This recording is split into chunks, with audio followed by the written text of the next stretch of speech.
Together through the years. Together in the future. MPB, your stories, our mission.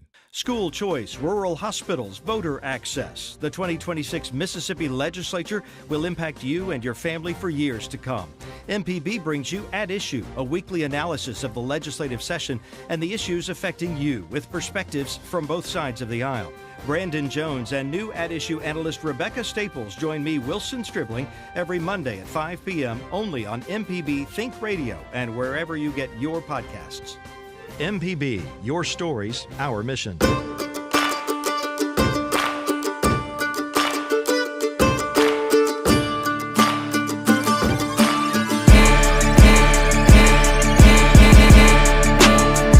What's happening, Mississippi? You have found the Sit Down with Russ Latino right here on MPB Think Radio, where we explore the ideas and people that are shaping Mississippi's future. It is the week before Christmas. Ho, ho, ho.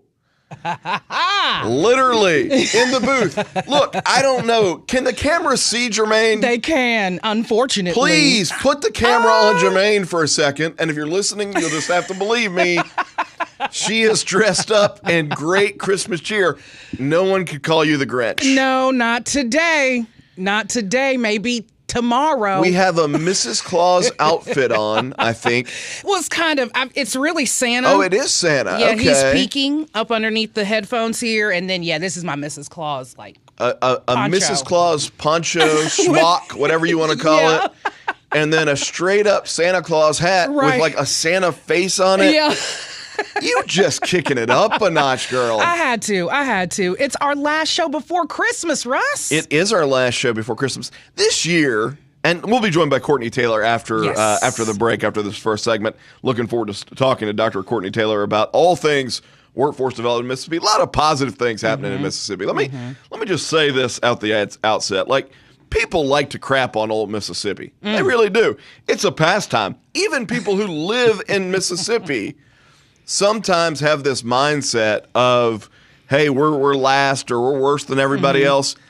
That's your grandpapa's Mississippi. Yeah. There is a lot of good things going on right now. And so we'll be excited to talk to Dr. Courtney Taylor about some of the good stuff happening in the economy, the job market in the state.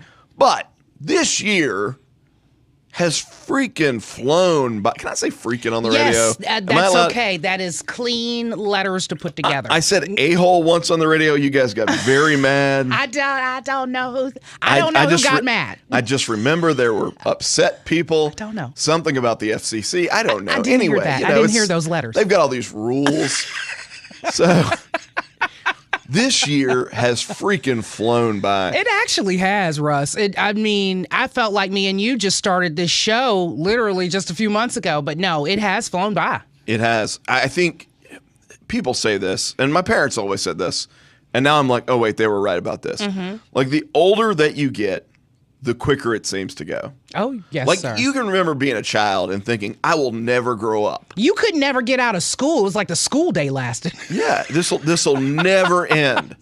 This monotony must end, right? And at the same time, you were just like inundated with entertainment and leisure. Yeah.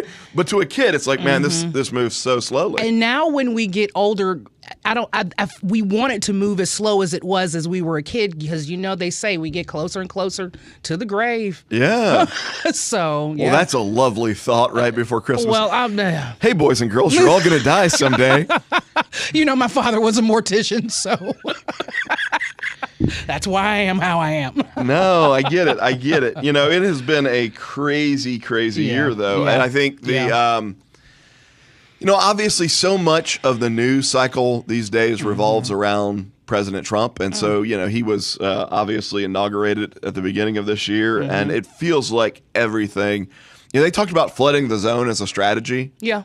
Right? Like, we're just going to do as much as we possibly can do. Yeah. And let people freak out because they won't have enough energy or time to respond to it all. To deal with it, yeah. And I think at some level, I mean, whether you like what he's doing or dislike what he's doing, at some level, it has been that kind of like chaos where it feels like, okay, we are literally playing whack-a-mole as to what to respond to, what to be excited about, what to be angry about at any given moment, right? It's like, and it's the next thing right on top of each other. Right. So, if at some ways I look at 2025, Germaine, as a year that there was an awful lot of foreign policy stuff happening, right? A complete shift in some ways around foreign policy. Obviously, the Russia-Ukraine thing is still a meat grinder. Right. It's still happening. The president said very early on that he would have that solved on day one. That's more complicated than he thought it was, clearly. On the flip side, at least for now, there's a tentative peace in Israel and Gaza that maybe a lot of people didn't anticipate. Yeah. But you throw on top of that, we're hitting boats in Venezuela. Right. We're taking oil tankers in Venezuela. Blowing them up. Putatively to stop the trade of drugs coming from Venezuela into the United States. I think it's more complicated than that. Here's Foreign Policy Hour with Russ Latino. That's all right. So I think really what's happening there is that China is using Venezuela as a proxy. And the United States doesn't want China to have as much established foothold in this part of the hemisphere.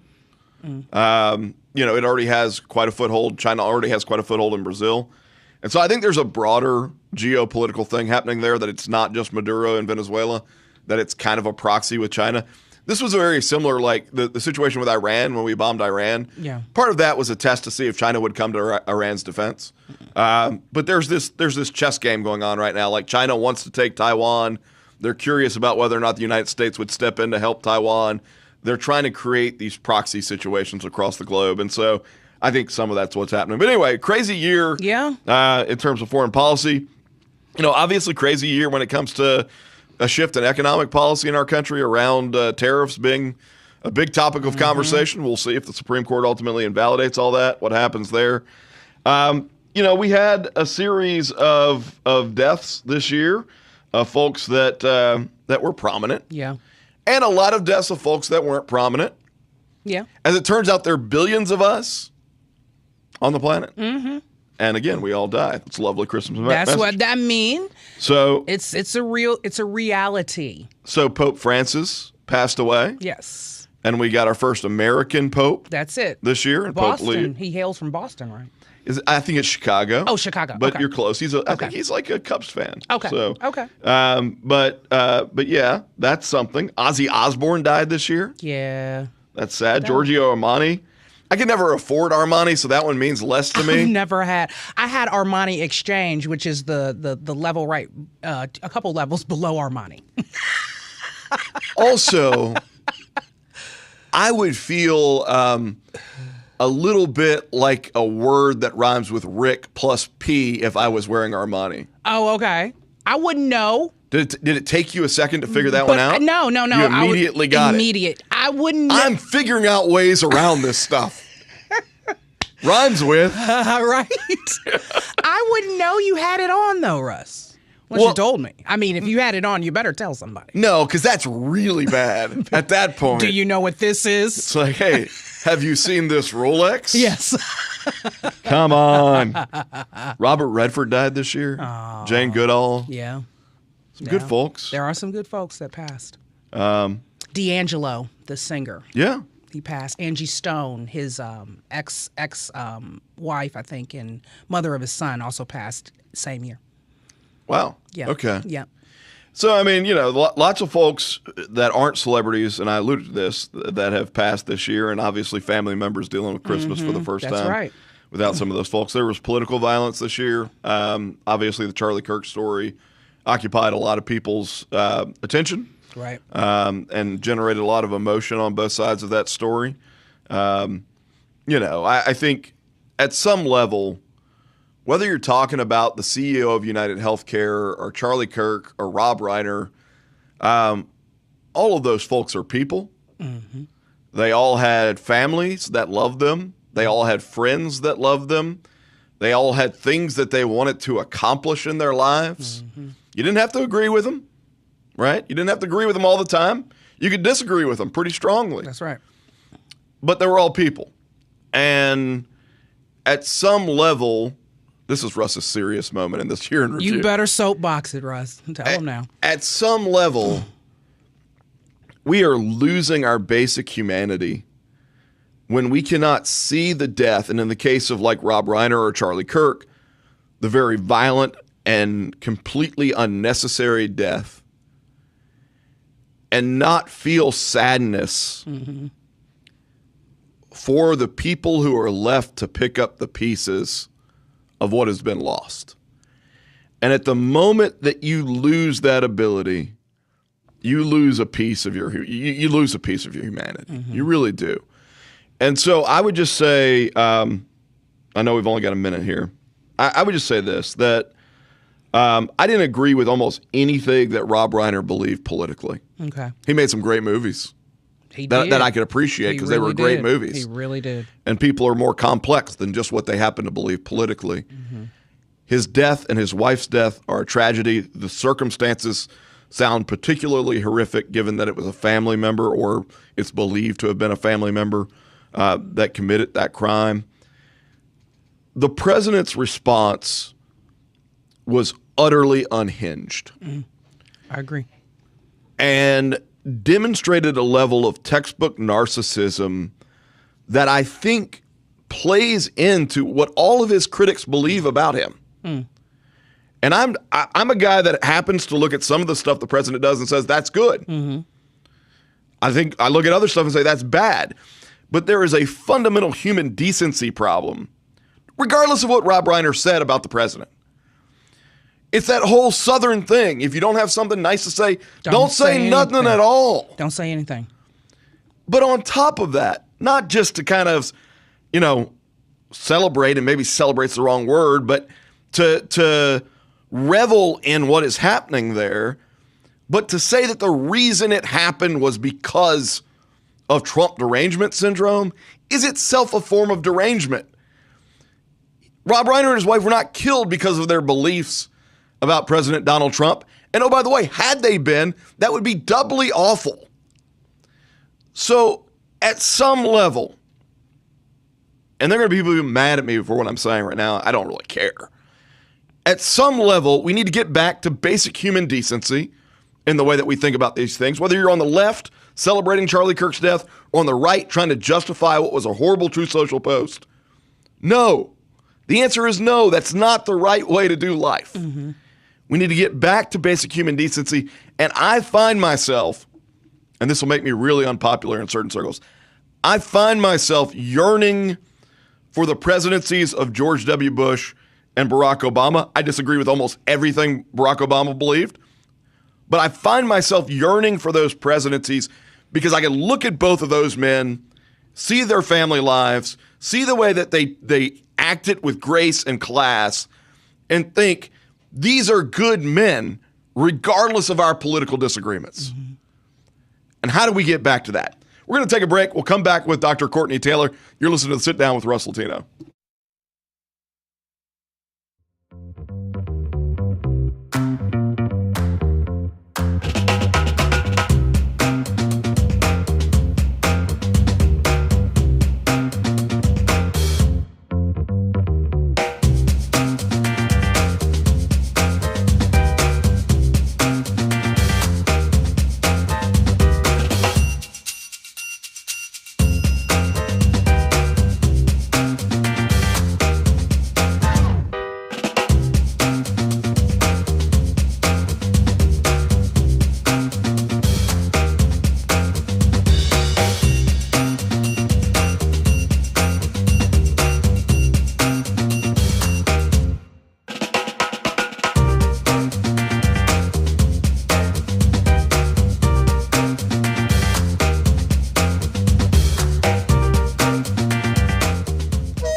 Hi, ladies and gentlemen. My name is Bobby Rush.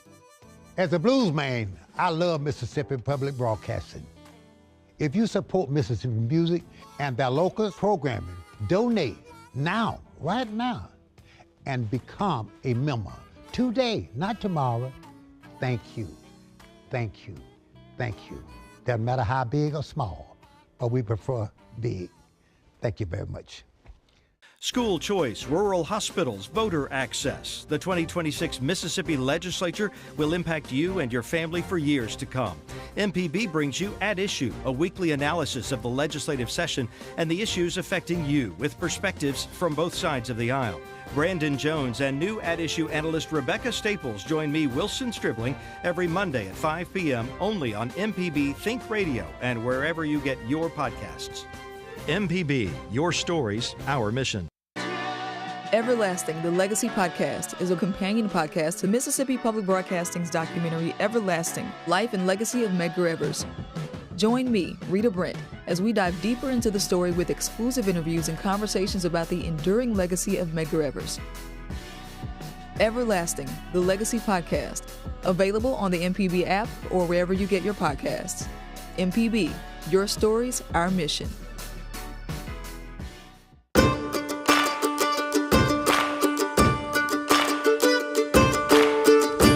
Welcome back to the Sit Down right here on MPB Think Radio. I'm your host, Russ Latino. We are joined now live in studio by Dr. Courtney Taylor, the Executive Director of Accelerate Mississippi, the Mississippi Office of Workforce Development. I'm so glad to have you on the Sit Down with us today. We have interacted via phone and Facebook, and it's the first time I've ever seen you in person. I know. It's good to be here. I appreciate you inviting me over. Yeah, so thanks for being here. There's a lot of good stuff happening in Mississippi, but I kind of want to lead with a thought and then maybe get you to respond.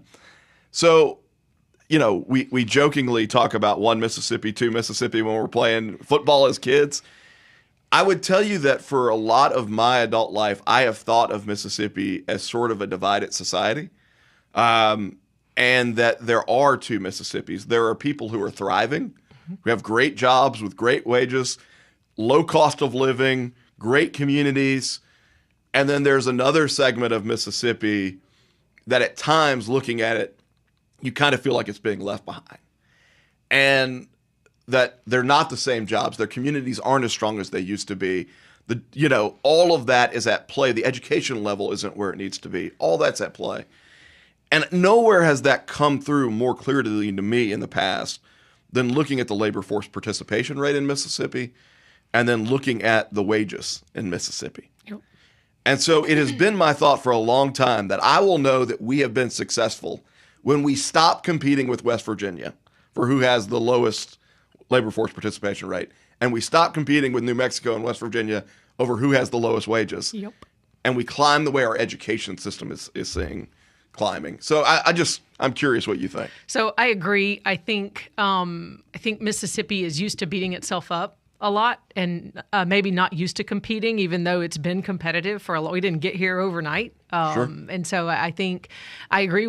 If we're thinking about we're competing with New Mexico and West Virginia, we've already lost because you don't compete down, you compete up. So I think obviously our education system is competed up and everybody's looking around and it's no longer, I'm from a state next door and, people would say, oh, thank God for Mississippi as a negative. But now we're seeing it more as a positive because Mississippi is proving that we can lead the way in all of these things and we're willing to tackle it. But yeah, it's, I think we need to be more proud. We need to be more honest about where we are across the board. But I do think we need to be more proud and compete up, not down, which is fun to say. Like those things are maybe not where we want to be or where we aspire to be. Yeah, no, and I love that thought.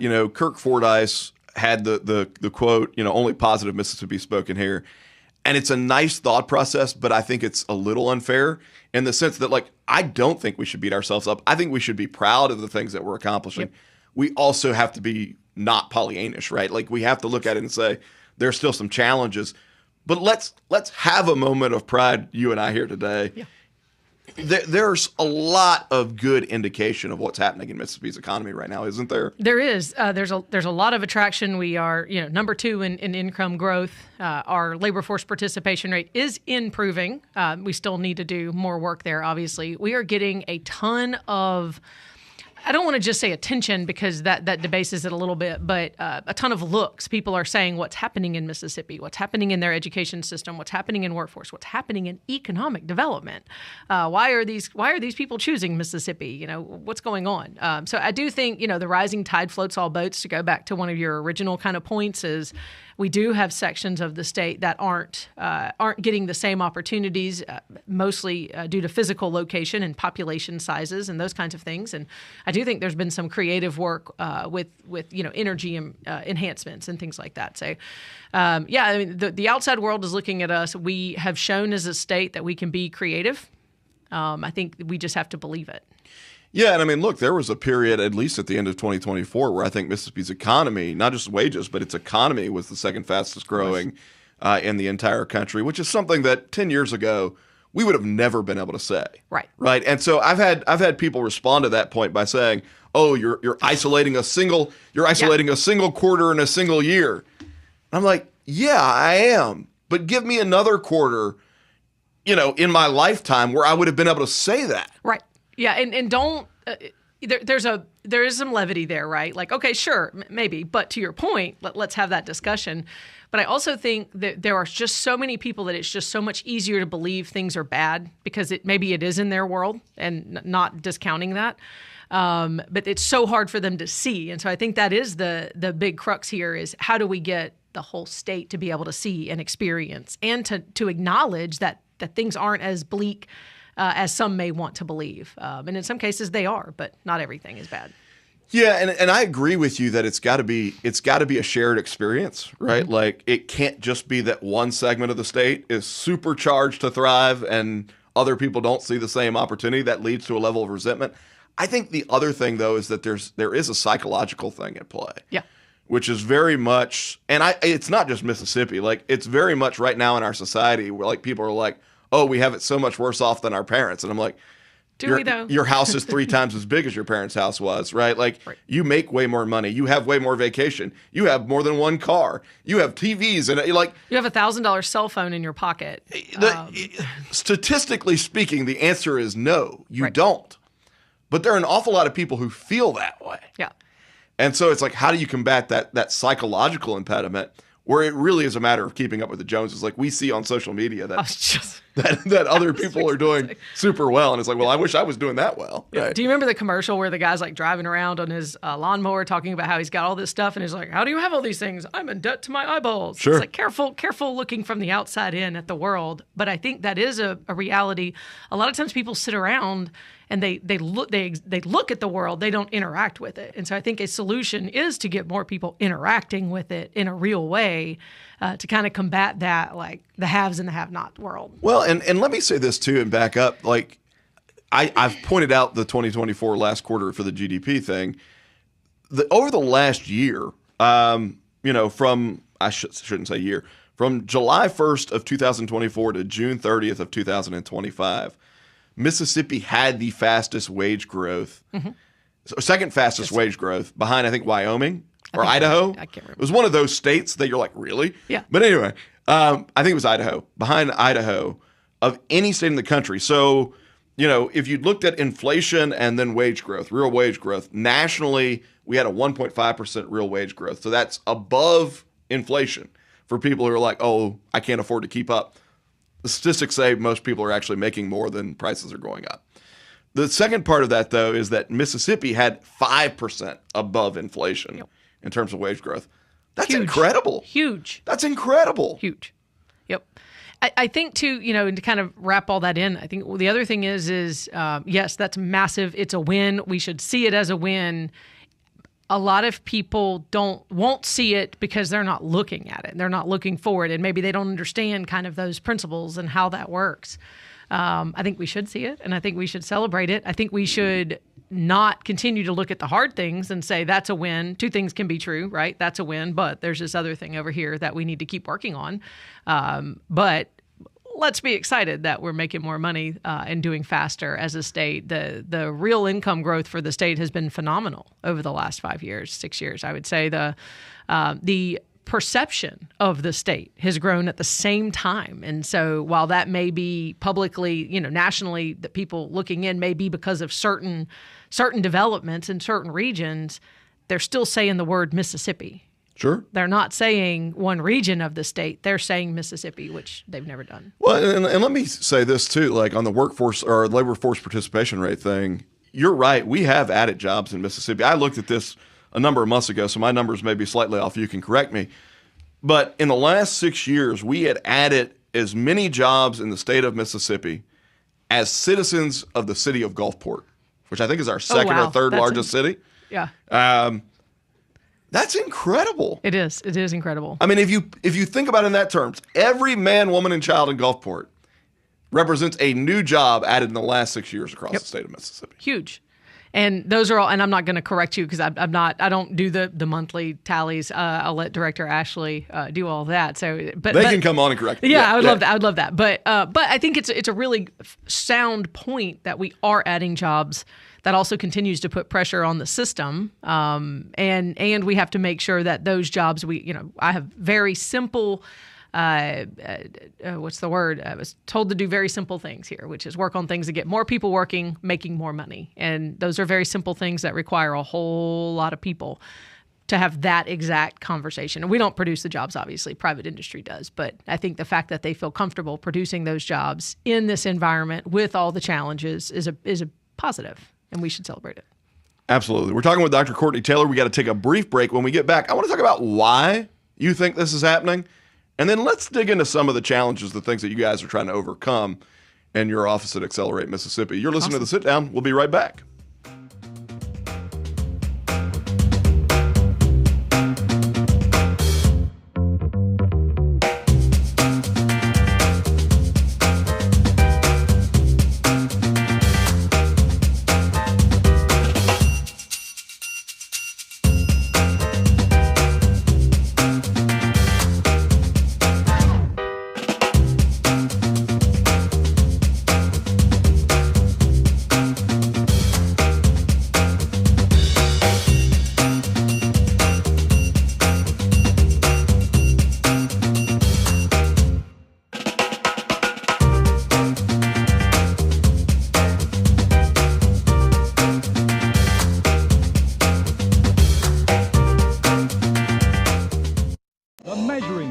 Since 1970, MPB has been enriching the lives of Mississippians. Everything we do gives us the chance to grow and learn.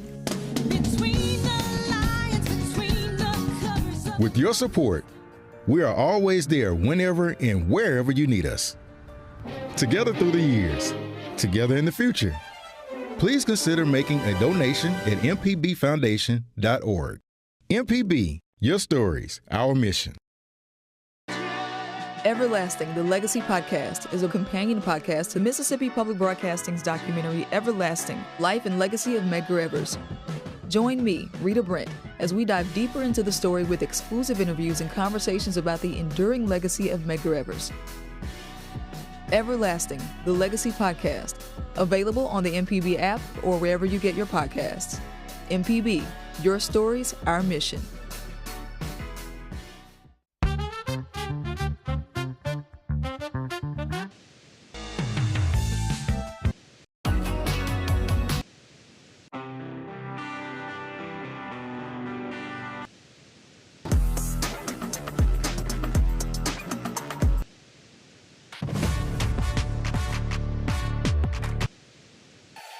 Together through the years, together in the future. MPB, your stories, our mission.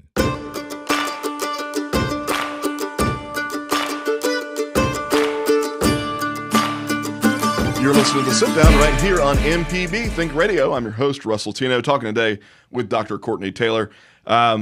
Obviously, Mississippi's got a lot to be proud over the last several years. And I think it's something that we need to celebrate so people realize that this state can do good things. Agreed. You know, there is, I talked about the psychology of this. There is an element where you start to doubt yourself. Like if you grew up in Mississippi the way I did, and your experience was we were the butt of late night jokes. We had people talking about thank God for Mississippi, because at least we're not them kind of thing.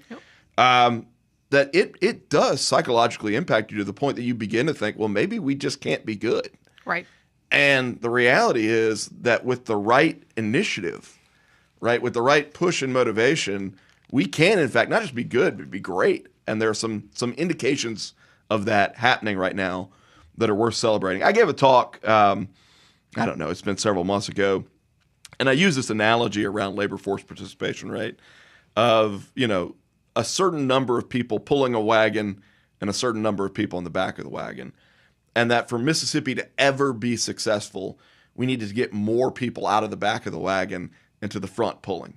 And I had a guy come up afterwards who is more liberally oriented. And he said, I agreed with your analogy, but it made it sound like the people in the back of the wagon want it to be there. And his point, and I thought it was an excellent point, was like, life in the back of the wagon is not very good. Right. And so that at some level, the message has got to be, there is opportunity for you to do better. And I don't just mean financially. Right. To thrive and feel purpose and feel needed and all of the things that make us want to get up in the morning and keep moving, right? And I thought that was such a powerful thought process. Your office is trying to get people out of the back of the wagon. You said that's one of your two primary objectives. Higher labor force participation rate, more people with jobs, higher paying jobs. Why was Mississippi failing at that before? So, you have to have jobs to go to. So there's a very direct correlation between economic development and recruiting jobs, expanding, making the environment right for companies to expand in different regions of the state. And so I think that is a massive piece of what has to happen for people to go to work. I think when it comes to the system as a whole, it was a little fragmented. I think there's a lot of what the workforce system does has traditionally been funded by the feds, has not really been tightly woven outside of the federal programs into the state stuff. And I'm not telling you we're there yet, but I think we're doing a lot better. I think people, to your point, I don't think they want to be in the back of the wagon, but also the back of the wagon isn't just people on social support. It's also people being supported by mom and dad and granddad who are allowing them to sleep on the couch and do all these things. They don't know how to get to the next step. And I'm not suggesting that we've fixed it today. I'm not saying that, but I'm saying we're as a state, I think, doing better at saying, here's the opportunities, let's help you get there. We have really good people working on this, really smart people around the state who are working on this. They just need exposure and a little bit of funding at times. So I do think we're doing better than that. But I think the brands matter. CMPDD and Robin Parker had 1,300 people apply for 20 training slots. Yeah. Because it was associated with the Amazon brand. They don't know anything about information infrastructure for the most part. They just see Amazon brand. They want the opportunity. What they oftentimes lack is the clear pathway to the opportunity. And that's not just on the public workforce side. Companies are very bad at this by and large. They will say, all we need is somebody that can show up on time and pass a drug test. And then that person shows up and they add all these extra steps. So it's not actually true for most cases. So I think demystifying that, calling it out, you have to have the opportunity, but then I think everybody, not just the public side, the private side has to be in tune with each other, and have the ability to ebb and flow as the jobs ebb and flow. So, hey, if they're not hiring, stop doing that training. Let's move to something else. It's sometimes seen as a negative if the workforce system produces less people. But what we see it as, we need to produce higher quality training, more people with the right skills, which may ultimately be less people overall. So I think all that stuff kind of plays together in a way that maybe we haven't really acknowledged before because of just how we were structured. Let me give you a caveat and then a compliment. So the caveat will be that I am very much a limited government, free market kind of guy. With you. And there are parts of me when I think about economic development or workforce development where I go, is government really suited to make these decisions, right? And what I saw for years unfolding in Mississippi is that every agency and department across the state knew that workforce development was a nice buzzword phrase. And every Tom, Dick, and Harry put together some little program to check some corporate box to be able to tell the legislature, oh, yeah, we also do workforce development. Let me tell you about the job fair. Yeah. Right? And it's like, well, that's great, but you had 10 people show up. Yeah. Like, you're not scaling anything. You're not using resources wisely. And so that actually kind of feeds into my, like, is government really supposed to do this? So here's the compliment. I think you guys, for the first time, are focused on not activity, but outcomes. Yes. Which in the real world matters. I know sometimes in government, activity is as important as that. In the real world, it's the outcomes. And it strikes me that you're being very meticulous in terms of trying to be evidence-driven, right? And that you're thinking outside the box, and that you're thinking comprehensively, that this is not a million different Tom, Dick, and Harrys running around doing disparate things, but there is actually a cohesive strategy. Am I giving you too much credit? Probably. My bosses would probably say no, but that's just my nature.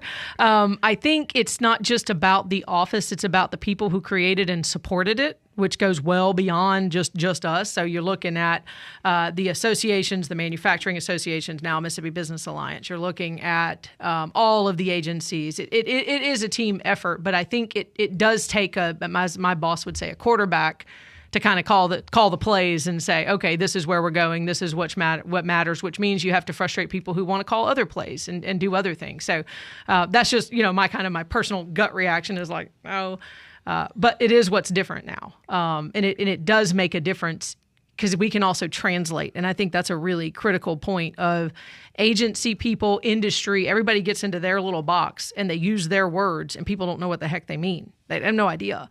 So being able to translate that is something I will take credit for with the office is translating, okay, we need this thing to happen.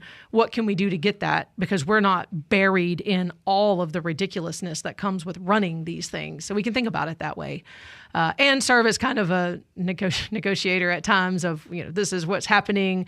Do we understand that fully? Do we not understand? It's really way too complicated. I don't disagree with you when you say, what does government need a role here? I think as long as government is doing these things, it should be responsible for cleaning up and clarifying what it's doing and pushing the outcomes that we say we want and being honest about that. Yeah, there's got to be accountability. I mean, I think sometimes in government, accountability looks like, hey, we gave ourselves a score. And I've often said this in the context of education, and I'm not asking you to agree or disagree with me, but it's like, I think the A through F letter grading system's fine. But okay, well, you earned a D for 10 years in a row. What is the actual accountability? If my son comes home with a D, it's not the letter grade that is the accountability. It's the fact that he no longer gets to play on his Switch. Right. There is a consequence. Yep. To me, that's accountability. Yep. So when you think about your task, what is 10 years from now, how will Courtney Taylor be measured as successful or unsuccessful? Yeah, so that's an important question as you look at all of these things. And I think critically, did we align the system? Do we have more alignment with more people working together to produce a common outcome? And are we doing it better than we did before? And better is challenging because it can be subjective, right? But I think that's important. I think, did we get more not notoriety as a state, but did we get more attention and additional funding flow? That has been one of my quiet goals, was to pull more federal funding down. Because one of the things I saw is Mississippi was being ignored at the federal level in a lot of cases. We've got massive defense manufacturing. We weren't getting a lot of wins there. So MDES just got a $5 million grant from the Fed. So I think those things matter. I think holistically, is the system aligned, and are we using money for things that actually matter? And if we're not careful, I can spend a lot of money.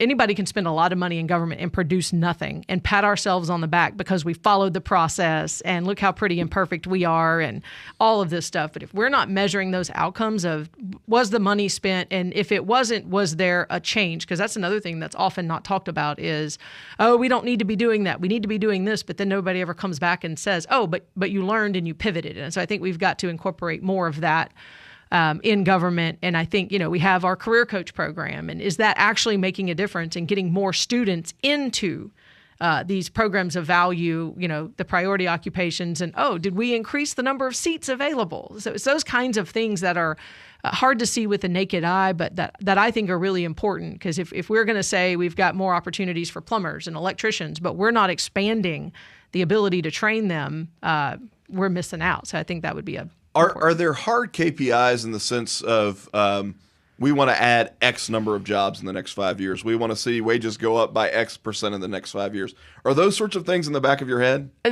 Yes and no. What I'm focusing on is we know those things are happening, so we need to have a talent development system that can produce those things. So for us, we know we have the numbers that suggest And all estimates are wrong, but some are useful. Okay, so that's how I operate. We put numbers together that show we need an additional 19,000 workers between 2025 and 2035. That's about 2,000 a year, give or take, than we can currently produce.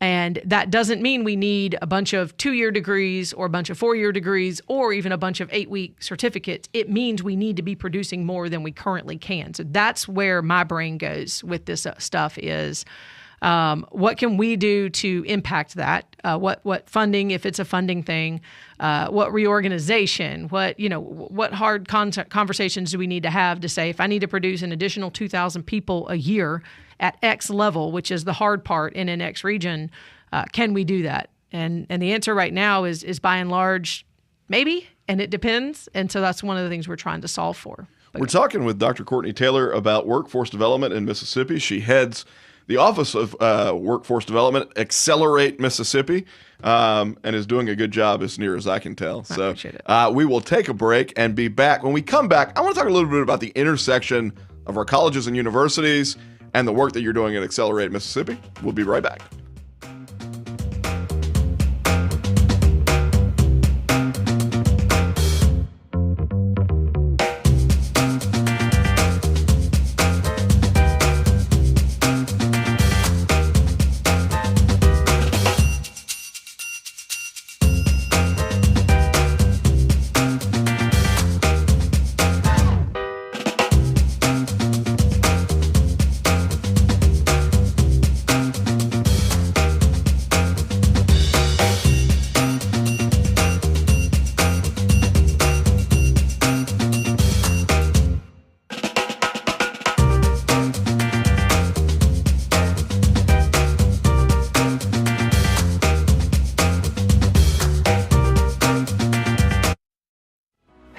Destroys the one who hates. The others that you hated, go on about their business. Care of us. So the legacy of Medgar Evers is an understanding of our own humanity and of our own responsibility of seeing that in other people. He is written out of history. He's just not included as Malcolm and Martin. To me, it's the 3 M's, and Medgar's right up there at the lead. Everlasting, Life and Legacy of Medgar Evers. Watch now on MPB Passport. Visit mpbonline.org for more. School choice, rural hospitals, voter access. The 2026 Mississippi Legislature will impact you and your family for years to come. MPB brings you At Issue, a weekly analysis of the legislative session and the issues affecting you with perspectives from both sides of the aisle. Brandon Jones and new At Issue analyst Rebecca Staples join me, Wilson Stribling, every Monday at 5 p.m. only on MPB Think Radio and wherever you get your podcasts. MPB, your stories, our mission. Hi, ladies and gentlemen. My name is Bobby Rush. As a blues man, I love Mississippi Public Broadcasting. If you support Mississippi music and their local programming, donate now, right now, and become a member today, not tomorrow. Thank you. Thank you. Thank you. Doesn't matter how big or small, but we prefer big. Thank you very much.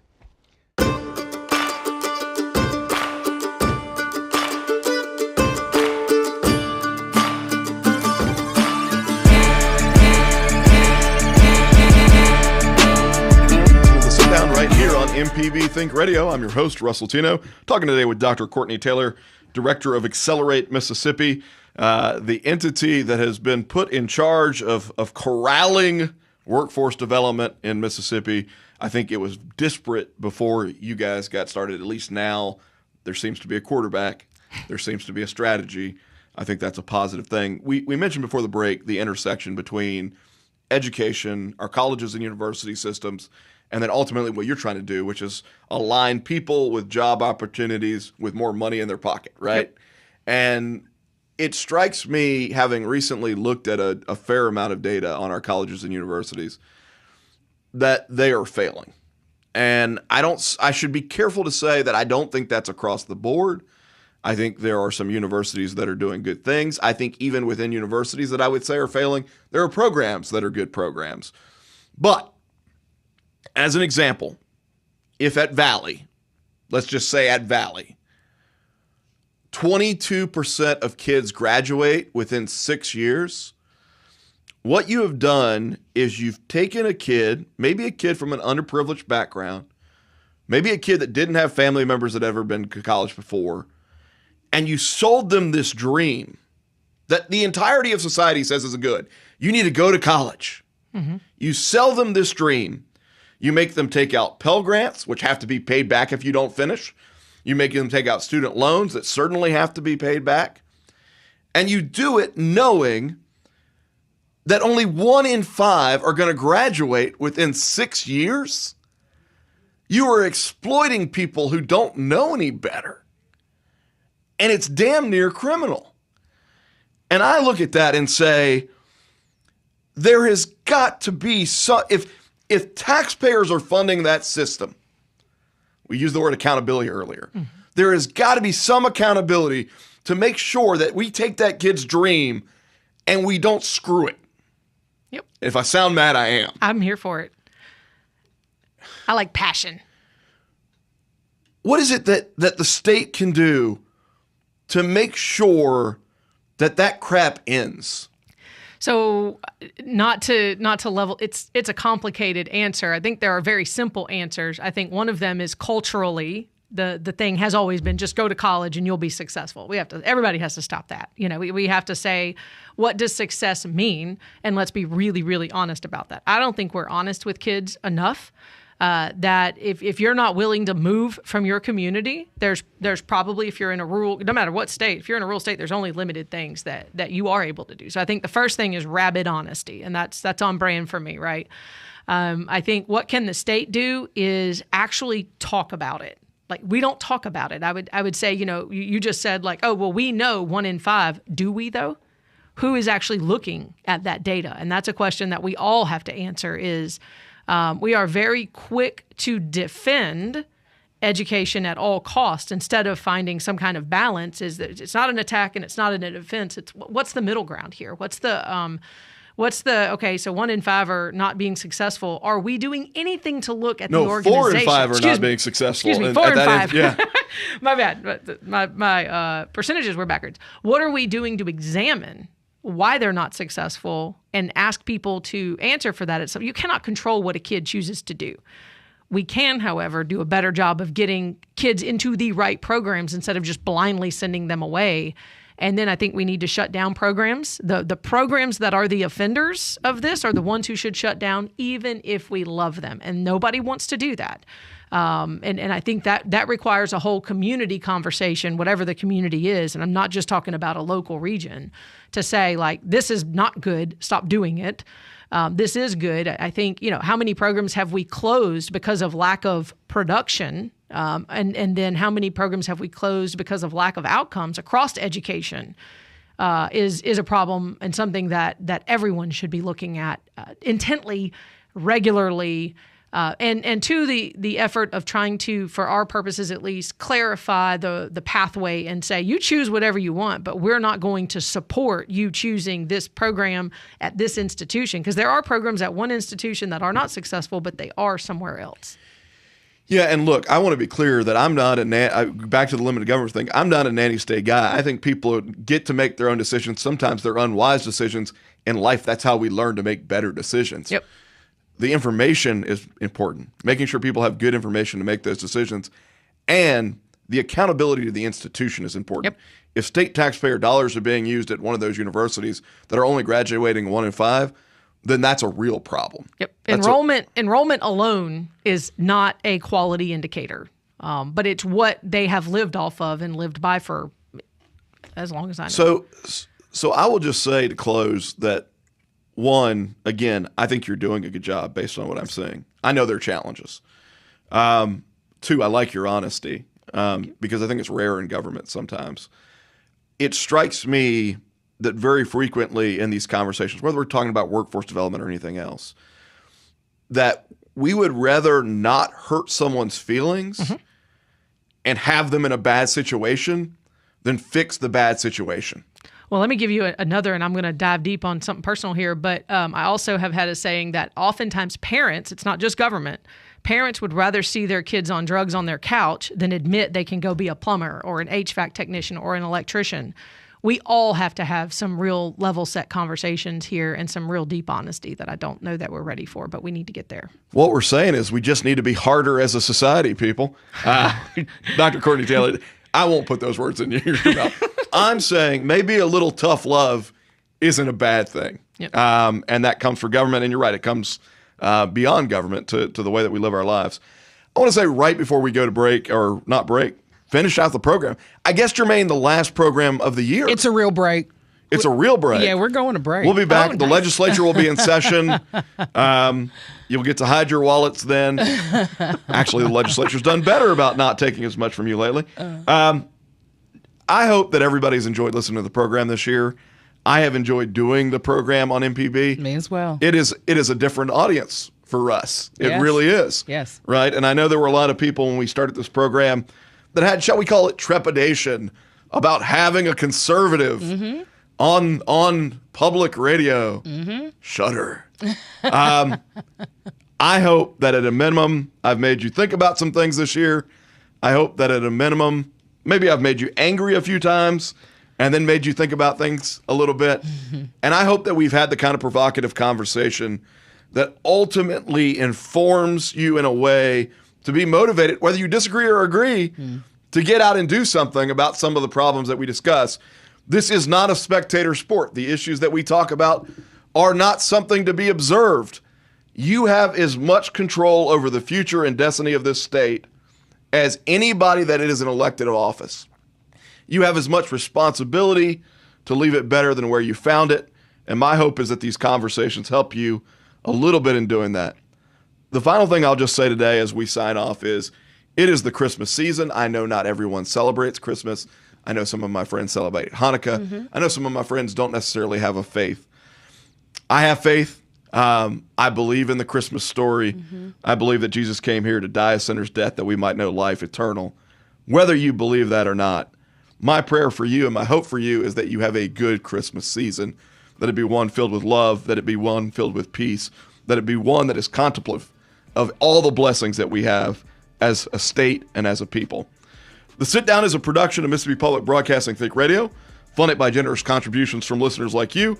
Today's show was produced by the wonderful Germaine Flood. Thanks. Dressed all Christmassy. Thanks, Russ. Back there. With live stream production from my buddy Java Chapman. For my guest, Dr. Courtney Taylor, I'm Russ Latino. Merry Christmas, happy holidays, and stay tuned. I almost did a Chevy Chase line from Christmas Vacation right there. Stay tuned for Southern Remedy right here at 11 a.m. Join us in 2026 for an all-new year of The Sit Down, heard only on MPB Think Radio.